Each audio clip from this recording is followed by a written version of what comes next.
Hello and welcome back to A Bit Tactical, where today I'm going over an after action report for a Kasrkin versus Plague Marines.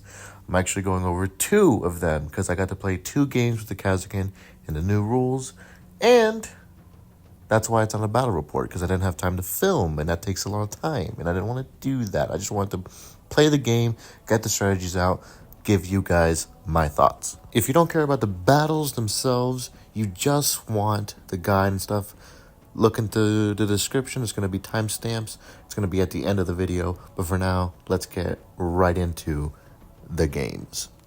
So, first of all, the first game, coming in, haven't played Kasrkin in a while, wanted to try some new stuff, felt really good about the new rules, wanted to be super aggressive. So I went into the game thinking to myself, let me just change things up and do stuff a little bit more risque, right? I took the tac op secure contain, and with that I was like, okay, I need to spread out. I'm going against the Plague Marines. They're an elite team. I have four gunners. All of them are decent against elite teams, except the melted gun. You can do a lot of damage, but basically I was like, let me just try to play a game a little bit differently. So here is the map, and this is what it looked like. Basically, I was like, I just spread myself all across the line, right at the bottom. The problem with that is that the concentration of forces is really what determines how good you do with Kasrkin. Because with this spread line, he was basically just able to just charge me with like almost no threats. So turning point one, we're moving up, right? And I did make a few mistakes. Number one, I got greedy. I got really excited about the fact that my recon trooper now provides, severe all the time. So I move up, right, with my hotshot volley gun, right? Because he left somebody. He didn't actually. It wasn't even that he left him engaged, but he left him close enough to where I could move him up with a 7-inch movement, right, and a dash to get a shooting attack against him, right, with no retaliation capable on his side. So just at the end of the turning point, I could just do this, right? But it required a few things. Number one, it required a third APL from my commsman. Number two, it required me to basically move this guy up completely out of position to get this shot off, right? And those two things was just a really bad combination. And it wasn't even with a Melta, it was with a hotshot volley gun. Okay, so yes, I knew I had severe because my recon trooper was right there. However, still, it was not good. Okay, because I go up there, right? I take the shot, doesn't do that much. I think maybe 2 things of damage go through, and I think he reduces both of them. So he only takes 4 damage. He's down to 10 health. So, not a good start. My guy's already out of position. Not only that, in order to do that, I needed to move up my recon trooper a little bit out of position because there was no cover there because I didn't plan properly. So, he's a little out of position. And then for some reason, I moved my sergeant up right next to my recon trooper, like in a bad position, like in the middle, this little middle area. I moved them right here next to each other. I already know that there's a whole bunch of threats right there. I don't know why I did that. So that's how that turning point ended, right? And my opponent, he's moving up. He's being very aggressive, right? Because he's played against my Kasrkin before. I'm assuming he knows that if he gets into melee with me, it's over for me, right? So he does that. So turning point 2 comes around, and I lose initiative.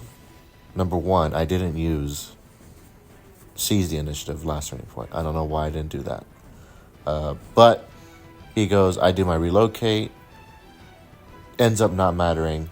My relocate, and this is how, I think maybe nerves or something was going on with me. I don't know why. I was doing stupid mistakes. And with the Kasrkin, with a team that can't really make up for its mistakes with its abilities, you can't afford to do that, right? I had my medic in the center board along with my sergeant. And I had that free dash. I didn't use all the movement on the free dash with relocate because he was right next to my recon trooper, right? I didn't place him close enough to the medic to get him a revive, which I absolutely could have. I just didn't do that because I wasn't paying attention to the board, I guess. I don't know. It was just really dumb. And so my opponent, he goes first. He charges in his like flamer or whatever, shoots me, whiffs the first attack, right? And I roll really well. So he doesn't do that much damage, enough to get me injured, I think down to like 1 health or whatever. Then he rolls again and then he kills me, right? But with that, if I had just placed my sergeant a little bit closer to my medic, which I absolutely could have done, then he would have been revived. My opponent would have basically just wasted an entire activation doing the shooting attack that didn't even end in the death of my sergeant. And my sergeant still has 2 APL because he's a 3 APL model.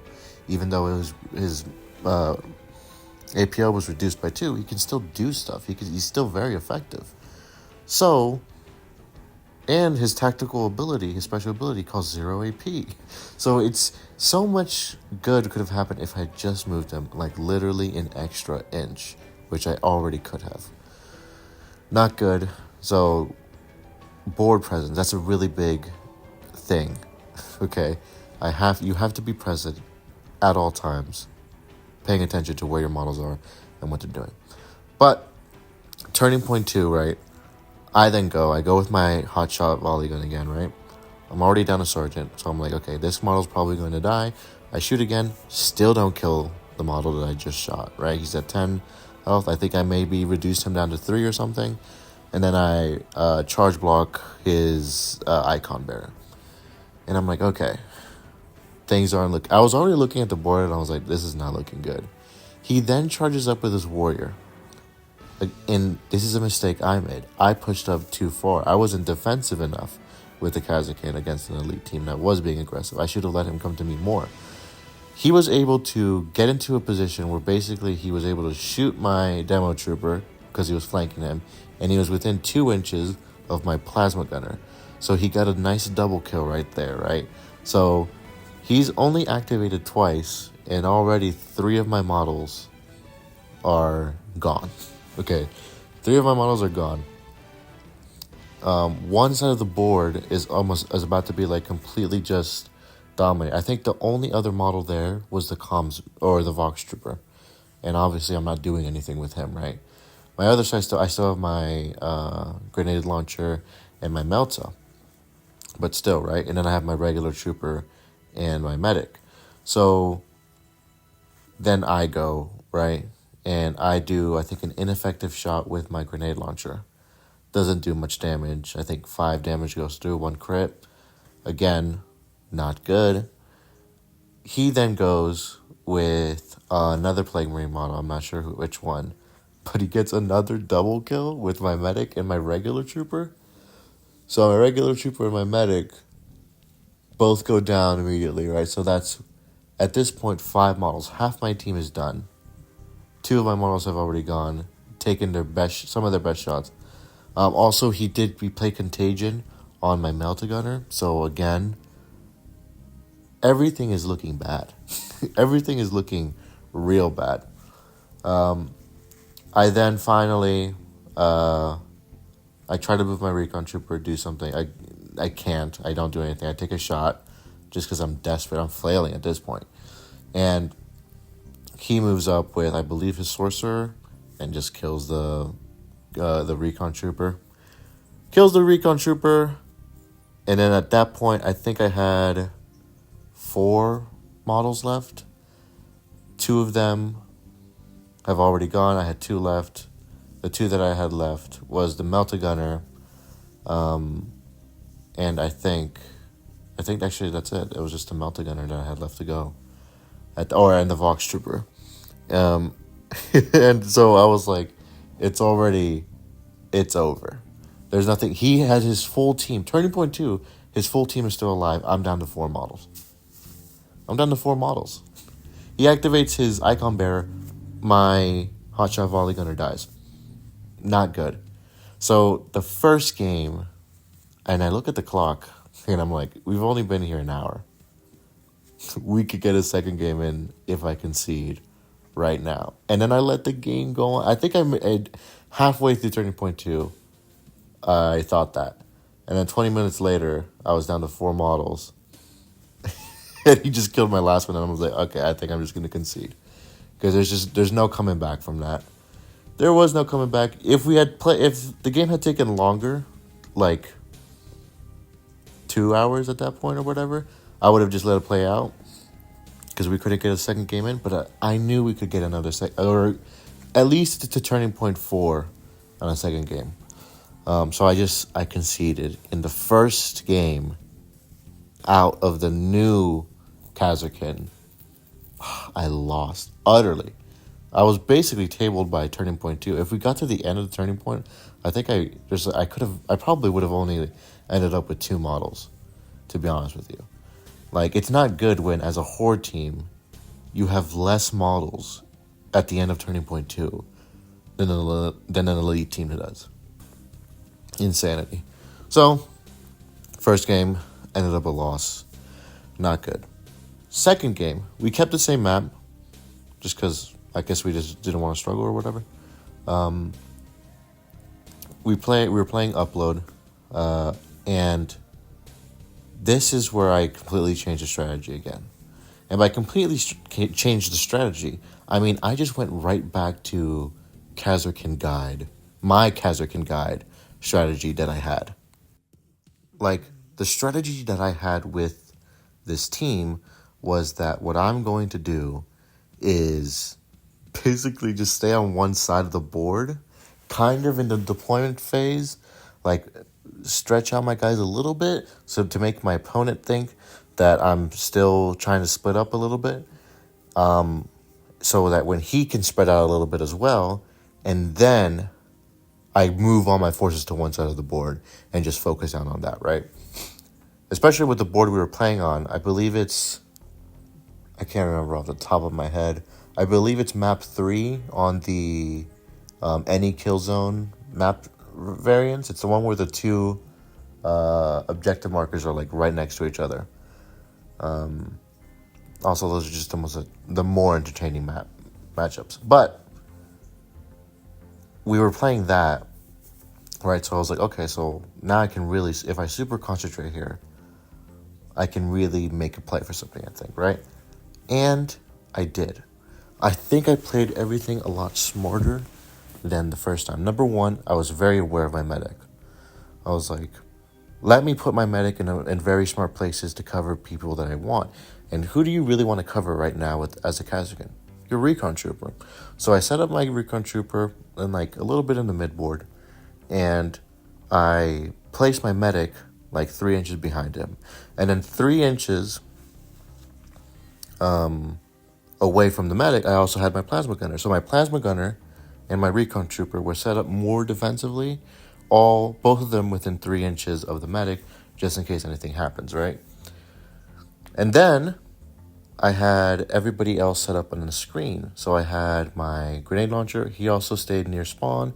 My demo trooper, I moved him up. I think I moved him into the exact same position as in the first game, because he's just a screen. I just want him to be there, right? My regular trooper, I also kept on one side of the board. The only people that I had on the other side were the hotshot volley gun and my sergeant. Those 2 models I kept on the other side, just so, I needed to play somebody there, and I was like, these models could very easily just move over, and it wouldn't be a big deal. Now, my opponent does do a few mistakes here. So the first mistake that he made was it's not really a mistake, it's just that he spread out, but with my plan, it ended up being a mistake, right? And then he placed all of the people on one side of the board. On the side that I'm not going to be on, all of those were ranged weapons, like 8-inch range. I think maybe 6-inch. I think maybe they were both 8-inch range. But the point being is that they couldn't shoot across the map. They had to be pretty close. So I was able to take like full advantage of that, right? Because when Turning point one happens, and he's moving his people up, and I'm kind of staying static, not doing anything. And then finally, his last person goes, and I'm able to just move everybody, shift everybody over to the left side. And it's like, oh snap! Now there's a concentration of force, and I saw that power at the end of that turning point when he flipped somebody over to engage, because he had pushed very aggressively up, right? He had pushed aggressively up. So he was like, okay, I want somebody to be unengaged so I can counteract and I can punish any dumb behavior on my opponent's part, on my part, right? Because I think he was thinking of the last game where I had done that. So I then took advantage of that. I had my melt-a-gun pretty close. I saved my sergeant, my Vox trooper, my melt-a-gun, and I think my elite trooper. I saved all of them until after he was done with most of his turn, right? And what I did is I moved up everybody, right? Recon trooper has Auspex scan. The guy was within with 8 inches of him. I activated my sergeant. I gave the melt-a-gunner the extra ability, the 7-inch movement, right? That 7-inch movement with a dash got him to within the 6 inches that he needed in order to get it. So it was a pretty far move, actually. But that got him within the 6 inches that he needed. But before I even did that, right, I moved up my regular trooper, right? Had him within 3 inches of my recon trooper. And then dropped a smoke grenade on me, right? Then I took a shot at the guy because I gave a third APL to the melt-a-gunner and my elite trooper. So my Vox trooper gave a third APL to the melt-a-gunner and the elite trooper during turning point 1, which is not something that I usually do. Usually what I do is I just give it to somebody that's already gone so that they have a third APO into the second turning point. But I saw an opportunity to shoot at somebody, and I took it. So what I did was I shot this guy, I think 3 times. I shot him once with my hotshot volley gun, right? Because he was all the way on the right side of the board, which I wasn't going to be on. And I was like, let me just take the shot. I don't care if this guy lives or dies. Let me just do it. Just to get some damage in. I think I maybe did 5 damage with the hotshot volley gun. I then moved up the trooper, did what I did, dropped a smoke grenade, shot him again, did another maybe 3 damage. I think I got a crit through and it was another 3 damage. And then finally, with the melt-a-gunner, I move up, I get within the smoke grenade, and I shoot the guy. Devastating 4, already gets him down to like 3 health. All I needed was 1 more dice to hit. I had piercing 2. Basically, that model died, right, with those 3 attacks. And it felt really good. It felt really good to do that. Because with the recon trooper, he was guaranteeing severe on all of those shots. Because that one model was within 8 inches, right? So, with that being said, I now have like 3 people going off, super concentrating on one model, and at the end of turning point 1, I've killed an elite team model, which was big for me. So then, going to turning point 2, he's got an elite model down. I haven't taken any damage yet, right? I'd use relocate, and I do a few things, right? 1, I move my plasma gunner a little bit away so that I'm not within 2 inches of him, so that if either of us get shot, or either of them get shot, it won't be that big of a deal. I then also, because my melt-a-gunner and my elite trooper are within 3 inches of my recon trooper, they also get to relocate. I move my elite trooper up into cover, and then I move my melt-a-gunner straight into their face, right? Oh, did I mention that I used seize the initiative like I probably should have the last game? This turning point, I did. And I won initiative.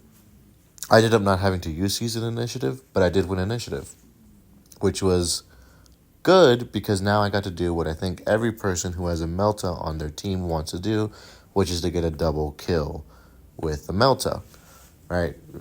Because usually you move a Melta up, you shoot with him, that Melta dies. But This time I got the opportunity to not have that happen.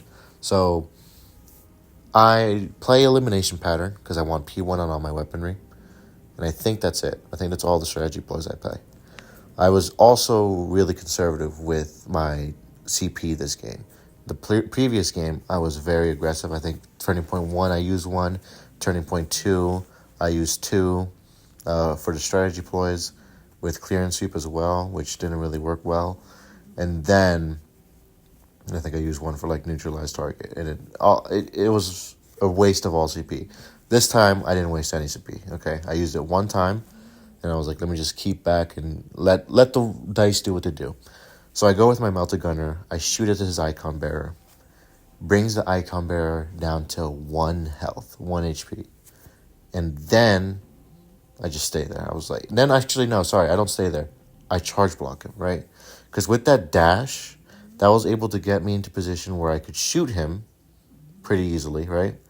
And then from shooting him, when I charge him and I charge block him, right, this forces him to either not do anything with this model, use another model to charge into me, and then kill me with that model, and then that model just wastes his opportunity. Especially where I had him, like behind heavy cover, that model basically would not be able to do anything else other than that, right? Just to free up the icon bearer. Or fall back with the icon bearer, which is what he ended up doing. So, charge blocking is something that I'm gonna seriously be looking into a lot more. Okay, because that was good because he couldn't attack me. He was down to 1 HP. He could do 1 damage, which wouldn't be able to kill me, and then I'd kill him. So, oh my god, my cat is snoring so loud. So the game progresses. We're going back and forth, right? Again, he's doing good stuff. He's doing the right stuff, right? But there was something about that first game that I saw through the Matrix, right? I saw through the Matrix and I was like, once again, I had to remind myself, these are Kasrkin. They're all expendable. They're all expendable, and I shouldn't care about any of them, right? Like my demo trooper, all I did with my demo trooper is I activated him and I moved him up, and then I capped his home objective, right? Knowing that I was fully exposed, kind of hoping that he would shoot me. I was really hoping he would shoot me because I was like, again, I've considered that an expendable model that I didn't care about. So expendable, in fact, that I might not use the demo trooper again. But I do that. I kill he does that. I think the very next activation, he moves him, or he moves the guy. I think it was his warrior. He shoots my demo trooper. He kills him, and then he just like moves up his warrior, I believe. So, with all that being said, I really don't think I'm going to bring the demo trooper next time. Okay, I think I could probably get more use out of a normal trooper. The mine, if the mine was 2 inches, I think he'd be an auto take. But just within control range, there's a few places that you could definitely, like if we're playing Gallitark maybe. But I think on an open board or on Vocus, I think I would just rather go with a normal trooper. So actually, one thing that did happen was I moved up my recon, or not my recon trooper, my elite trooper, put down a smoke, had him obscured, he was safe, right? So he shoots me with the warrior. When he shot the demo trooper, he also shot the elite trooper. He just didn't kill him because I was obscured, and I did a really nice save. I think I did 3 saves, so pretty bad for him, but really good for me. And then it was just kind of exchanging back and forth a little bit here, where he was moving up certain models, right? He's already down 1 model. 1 model had to fall back, and that's gone. And then the 3rd model just took a shot. So everybody else that's left is on the side of the board that can't do anything. They're moving up as fast as he can, but he's a 5-inch, 8-inch movement range technically, right? But there's a lot of climbing on the right side of the board, so he can't really dash, right? He's just relying on his movement, and if he moves out too much, he's exposing himself. And even if he does expose himself, It's for what? He has range weapons, so they can't even shoot across the map. So the entire turning point, those two models are doing nothing. While he's doing that, I'm shooting at his warrior, right? Because I know he's about to get on to engage. He's engaged, so we can counteract. So I'm shooting him with my hotshot volley gun. I think I shoot him with my recon trooper, and then I shoot him with my plasma gunner, and I finish him off. So that guy's out of the model. He's down 2 models now, right? Then finally, when that threat's out of the way, I activate my grenadier, and with my grenadier, I shoot at his icon bearer, and then I kill him, right? Then finally, he goes with his last model. It's his sorcerer. Sorcerer goes up on vantage, shoots my plasma gunner, shoots my melta gunner actually, and then I believe shoots my plasma gunner, but I don't think he does actually anything against the plasma gunner, but he kills the melta gunner, right? So turning point 2, I've lost 2 models. He's lost 3, right? Not good. Not good at all. However, while I'm doing kill hungry stuff, I'm kind of staying stationary, right? Which I'm okay with doing because my medic's right there, everything's going good, right? But I still want to win on points. And my tac op was to do the center objective. So my recon trooper, I think he took a shot, and then he moves up into hard cover near the center of the board. And from there, I'm able to score 1 point because he wasn't at the center of the board. However, he was on the center line with everybody else, so I wasn't able to get the other point. So at the end of the turning point, he's got 3 models on one side of the board, kind of in useless positions, and I've got all my forces concentrated on one side, which is just really good for the Kasrkin, right? So into turning point 3, I do believe he wins initiative. I didn't even play CC initiative. I should have. I think I should have, but I think I was running low on CP because I did have to use neutralize target. So I think I was low on CP. I think I also used, no. What I was going to do was I was going to use engage from cover in the next one and then elimination pattern again. So I was saving my CP because I was getting worried about that, right? So into turning point 3, he wins initiative. And he again goes for another kill. He gets a kill on my grenade launcher, which sucks, but it happens. He gets a kill on my grenade launcher. I think he does a shot on my plasma gunner, isn't able to kill him. I don't even know if he does damage to him. But then I go with my plasma gunner and I shoot right back and I roll hot and I actually do quite a bit of damage to my plasma gunner.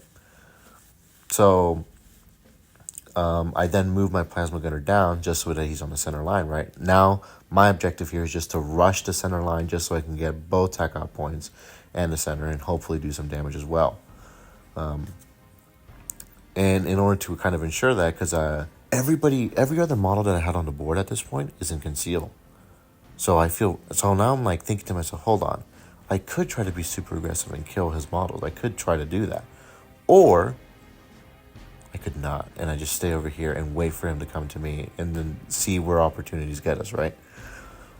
So instead what I do is I move the only model that's shot so far is the plasma gunner. I move my medic within 3 inches of him just to keep him there. And then my opponent, he's able to take a shot at him, right? He moves up, I believe it's his leader, with an 8-inch pistol, which he was able to get with to the plasma gunner, right? He shoots him, and then I revive him immediately, right? Which felt good. It felt, again, in the second game, I felt like my placement was just so much better. Every single time I was getting good, every single turning point, I was getting really good use out of relocate. I was getting good use out of my medic's ability. I was doing healing with the medic, right? I think the second shot with the sorcerer he took was against my medic.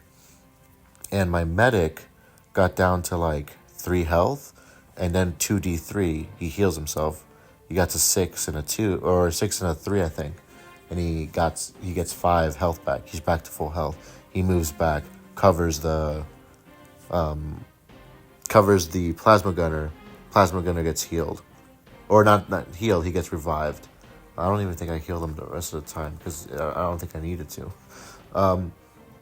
So yeah, that was turning point 3. Basically, we just moved around. I don't even think, other than the grenade launcher, I don't think anyone died.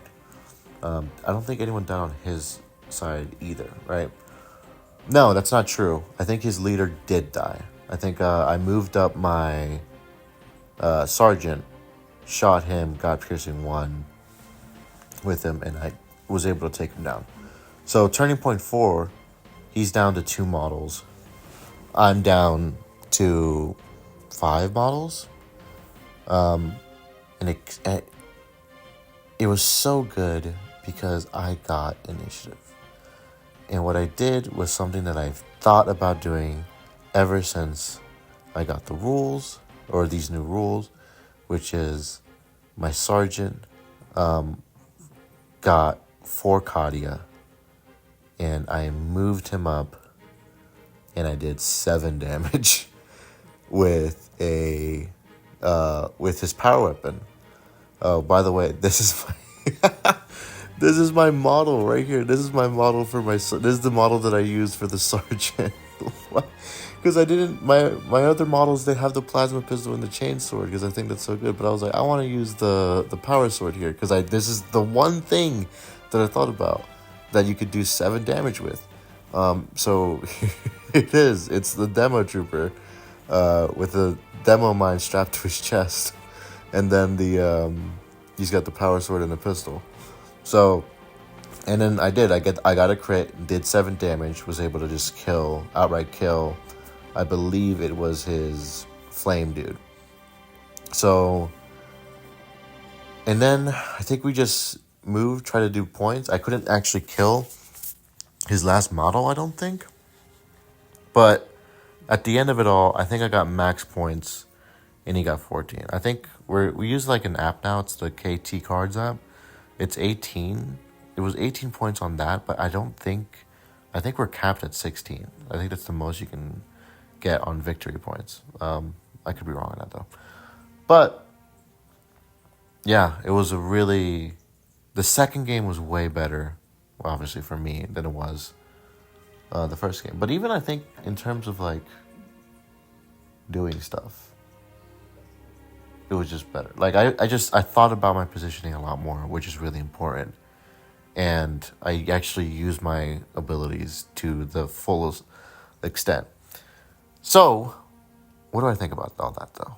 What do I actually think about the Kasrkin now? Are they actually saved? And the answer is a resounding no. A few things. Number one, if my opponent had caught on a little bit earlier, I think if in turning point 1 he had realized just how the concentration of forces on one side of the board on my end, and he had quickly moved to remedy that, I actually think he probably could have managed a big win.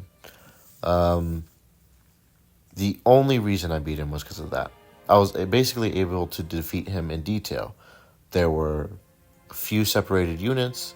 I was able to literally mass fire on those units, right? One with a melta-gun, which is the big gun, right? And then everybody else with piercing 1 weapons that I was able to whittle them down until they died. So against an elite team, right, that doesn't do that is able to catch on to my idea or my plan and then adjust accordingly, I think has a real chance to just kind of swarm them, right? Because there's nothing I can do against a swarm. None of my ploys, none of my anything.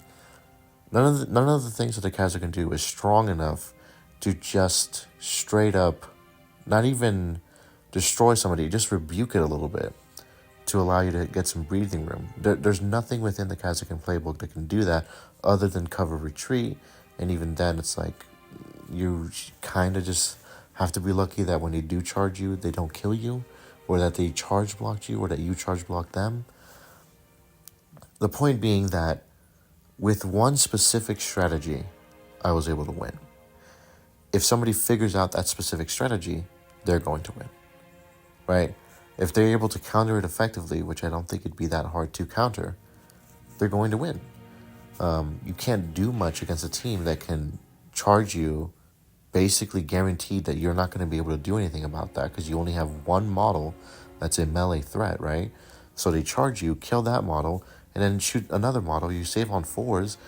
They probably have a decent amount of damage, and they have a decent amount of resilience if they're an elite team.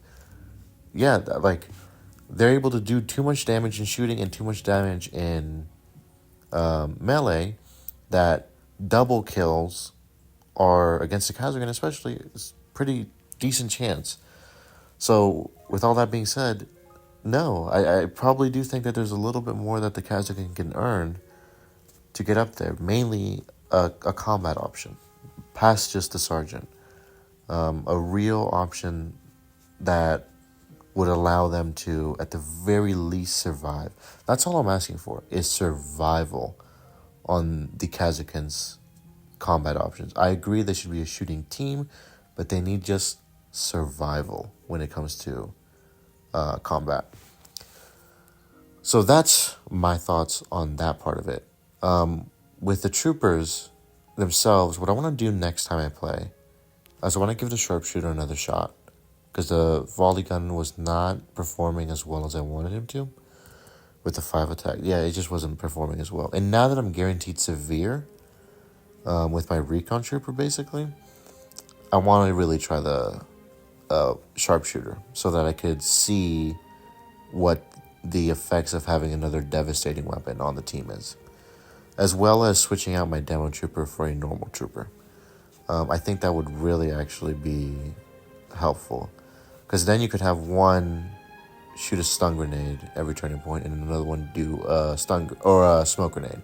So one's offensive, one's defensive. One's helping you out on your back line, one's helping you out on your front line, and then when the one on the front line dies, you have another one that can come up and be another screen. And then another thing is the recon trooper. The recon trooper. This guy is the guy. This is the part that I love about this change for the Kasrkin, is that it adds an element to the team that wasn't there before, which is this guy now has become an MVP of the team. You want to protect him, and you now want to play around him, which is what I was doing. I was putting my guys up next to him. Turning Point 2, going into Turning Point 2, I moved 2 models into very good positions, very aggressive positions, that also happened to work as screens and distractions for my opponent. My medic was also, because he's right next to my recon trooper and my recon trooper is right next to everybody else, he was in a good position to move around and give people health and stuff, revive people where needed, right?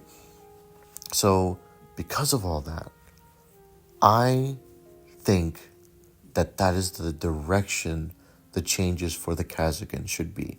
I think that every single time we play, or they add something to the Kasrkin, and I don't know how many more times they're going to do it, right?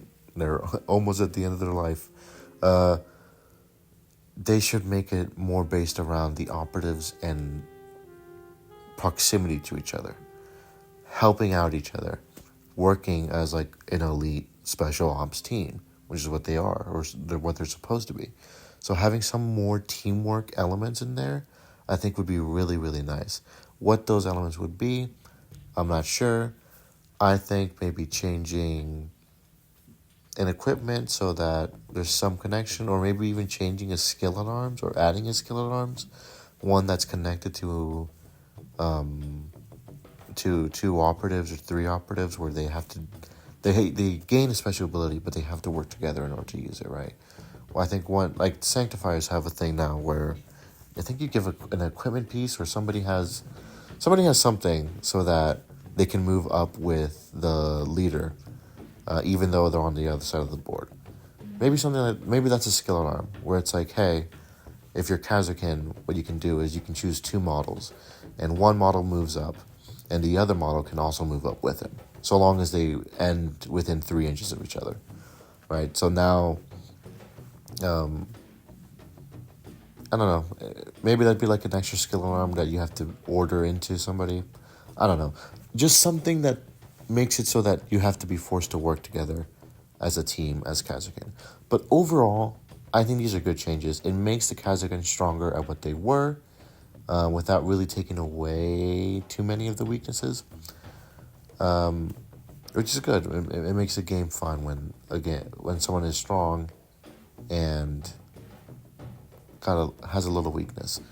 I think it really is pushing into the identity of the Kasrkin, and actually that the Kasrkin are finding their identity in this game, in this a new edition, because before it was elite points, then they were gone, then they were just kind of boring.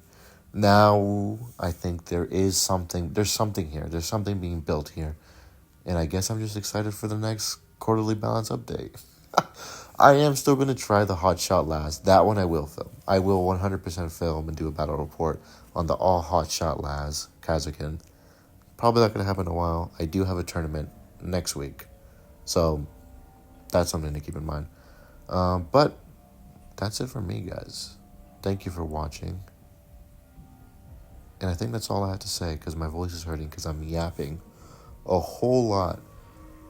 Yeah, don't forget to like, subscribe, comment, tell me your stories about the Kasrkin, how you feel about them, all that good stuff. I still have a few more videos coming out about the Kasrkin this week, and then I'll get a game in with the Tempestus Aquilons, and I'll get back to their guide. Might take a little bit of time, might take a while, might take like a week or something, because I do have to refilm some stuff that I already filmed, but whatever. Thank you for watching, and I'll see you guys next time.